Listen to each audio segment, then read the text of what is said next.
संगमनेर तालुक्यातील ओझर बुद्रुक शिवारामध्ये प्रवरा उजव्या कालव्याच्या ढोलेची मोरीत बिबट्या पाण्यामध्ये बुडून मृत्यू झाल्याची घटना उघडकीस आली आहे।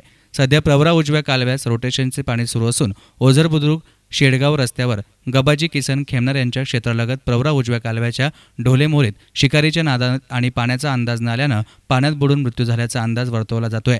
या घटनेत साधारणपणे 6 ते 7 दिवस झाले असावेत। उग्र वास येत असल्यानं परिसरातील शेतकऱ्यांनी मोरीकडे धाव घेतली असता मोरीमध्ये अंदाजे 4 वर्ष वयाच्या बिबट्या पाण्यामध्ये फुगून वर आल्याचं दिसत होता। बिबट्या पाण्यातच सडला असल्यानं परिसरामध्ये उग्र वास येत होता। तर काल आंबेखालसा येथे शेतात दीपक बर्डे यांच्यावर बिबट्यानं हल्ला केला होता। त्यावेळी दीपकने स्वतःबरोबरच तिथे असलेल्या इतर 2 मुलांचेही प्राण वाचवले होते। आंबेदुमाला बागायत माळे येथे एक बिबट्या मृत अवस्थेमध्ये आढळून आलाय। या सर्व परिसरामध्ये मुबलक पाणी, अन्न आणि लपण क्षेत्र मोठे असल्यानं परिसरामध्ये बिबट्यांचा वावर मोठ्या प्रमाणात असल्यानं बिबटे शेतकऱ्यांच्या पशुधनावर आणि माणसांवर मोठ्या प्रमाणात हल्ले करत असून या भागामध्ये अजून मोठ्या प्रमाणात बिबटे असून वन विभागानं पिंजरे लावण्याची मागणी ग्रामस्थांनी केली आहे। दरम्यान वन विभागाच्या अधिकाऱ्यांनी घटनास्थळी दाखल होऊन या बिबट्याचा पंचनामा करून बिबट्यावर अंत्यसंस्कार करण्यात आले। News reporter Nitin Shelke, SN media, Sangamner.